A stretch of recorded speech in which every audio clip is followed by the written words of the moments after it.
من اعتراض دارم. چرا زدی؟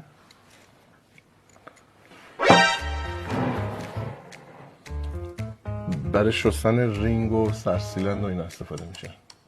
بنزین، شمع و زنگ هایی داره سر شمع، اونا رو ما باید میشوریم تو خیابون بین جمعیت سرسیلند میشوری؟ لازم باشه. آره، مردم یه وقت میگن سرسیلندشون آوردن بیرون، میگن آقا این با بشور این. برام باز دیگه توف که نمیشه.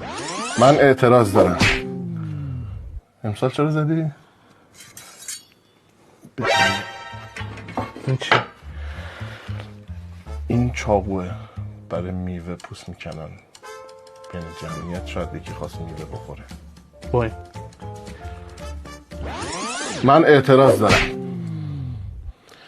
امسال برای چی زدی که اونجا بود؟ افتاده بود یا پشت کمر؟ این کمر درد دارم. باروت برای کمر خوب نیست. نه گلوله. من اعتراض آقا دیگه یه اعتراض که دیگه این حرفا رو نداره که مال امسال اینا.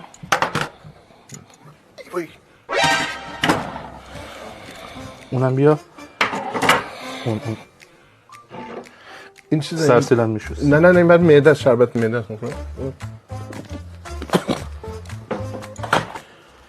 اینم دیدی ها؟ جدیده. بخورده.